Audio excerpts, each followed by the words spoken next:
Thursday. Damn, it's been a long time since I've written in the diary. Okay, how to begin? It's been 5 years since I've last wrote these. I'm 17 now, Roderick is 21, and Manny is 8. Well, Manny's a little less annoying now. Roderick isn't so annoying anymore either. But I feel like something has changed in this family.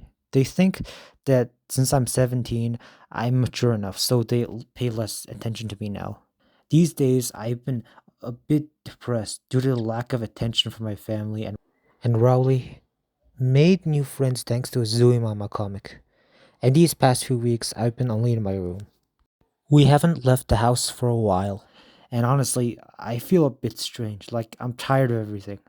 I've also been crying a lot in secret. I don't know why, but I feel like shit. My life is boring. I just want to be a kid again. I no longer feel the same excitement I had when I was younger. I no longer enjoy playing games, watching videos, being at school, and being with friends. Nothing. This is probably puberty or something, but I just want this to be over soon. I can't stand this horrible feeling. I don't feel like doing a damn thing. All I've done is eat and sleep. This morning, during recess, I went to an empty corner of the school and I was somewhat thoughtful and disappointed.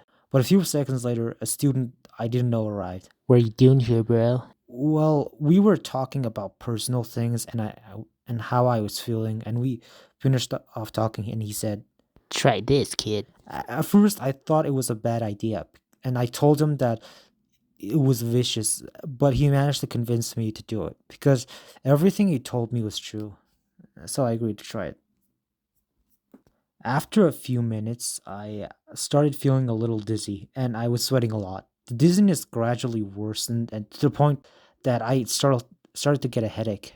The boy told me, "It's normal, it's your first time."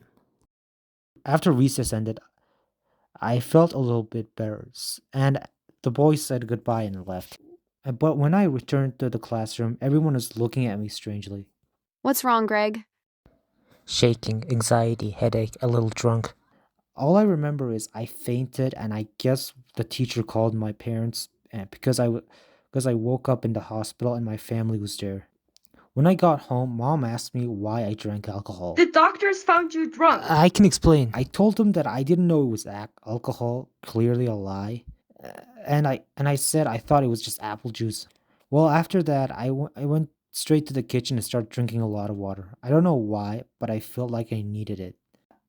Monday. Well, I was on my way to school when I saw the same guy at the back of the school. So how to feel? I also saw he was with a friend and he looked somewhat malnourished.